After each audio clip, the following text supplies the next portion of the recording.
Welcome to the cockpit of the Boeing 747-8. On this day, we are landing on runway 28 center, which comes in at 10,800 feet. Pretty typical for a 747-8 to land on. For those not familiar with the 747-8, here's an outside view. It's an updated version of the 747-400, which was an updated version of the original 747 Classic. On this day, the winds were pretty strong out of the north, gusting between 20 and 30 knots, making this, a little bit of a challenging landing. Support cargo 8132 Heavy Tower, wind 350 at 20, gust 26, between center, middle end.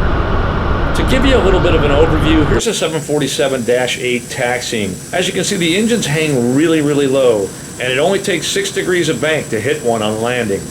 So our crosswind landing technique is fly it in a crab until you get down low, then kick it square with the rudder and hold the ailerons into the wind to keep the wings level. That's all got to be timed right, because if you do it too high, you'll drift off the center line. If you do it too low or wait till you hit the ground, yeah, you'll know it. 100. 50. 30, Alright, so 30 feet, I've got 20, almost full left rudder and quite a bit of ailerons into the wind, and I happen to time this one right. Not the smoothest touchdown, but I'll take it.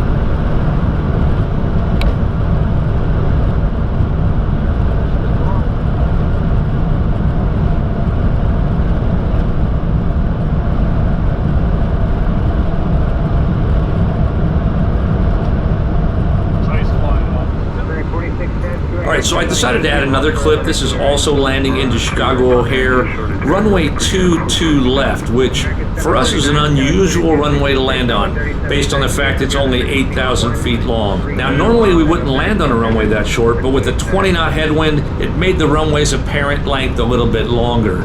That said, when you're coming in at 165 knots, you want to get it in the touchdown zone and you want to get it stopped. So here's a landing, 22 left, Chicago O'Hare.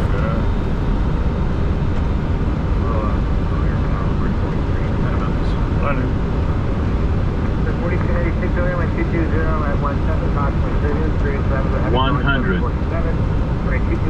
50. 30. 20. 10.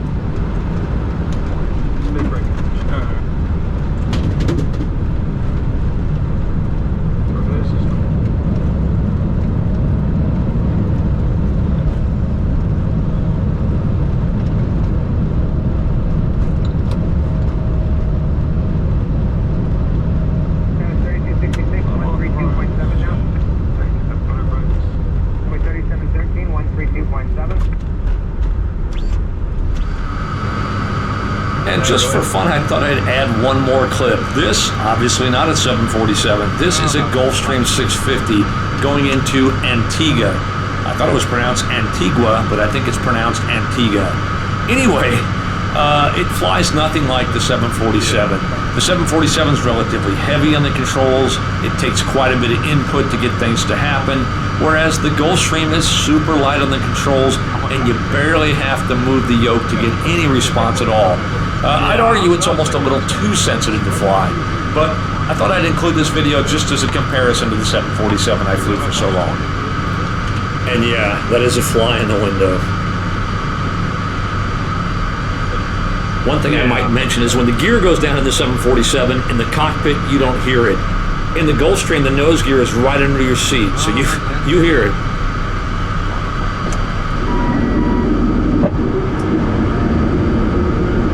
I wouldn't normally video from this far out because this is going to take a couple minutes to get to the runway, but it was a beautiful day and the scenery was spectacular.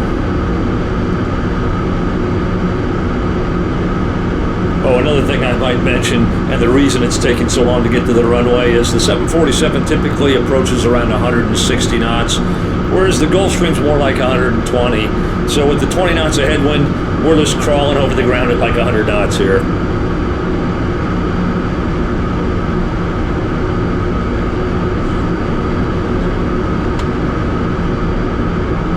So a lot of people have asked me why I left the 747 after almost 30 years of flying it. And it was a hard decision to leave, to be honest, but sometimes you just got to move on, and I had a great opportunity to fly a Gulfstream. I've always wanted to fly one, and I haven't looked back since. I do miss the 747. It's a special airplane, but then again, the Gulfstream, it's one sexy machine.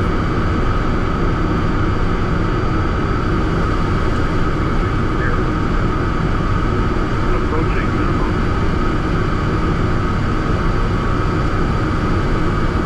We got the time off the airport too. They're off minimum.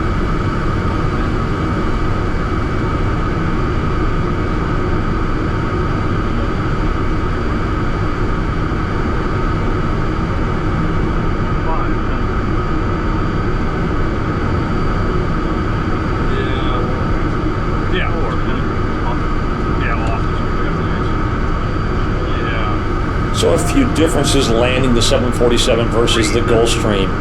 For one, the height. You sit a lot higher in the 747 and you fly a lot faster. And to be honest, that takes a bit of getting used to.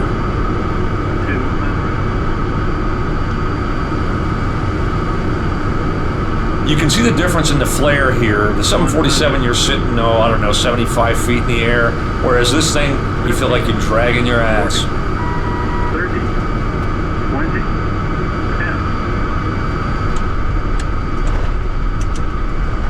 All right, there we go. Touchdown at last.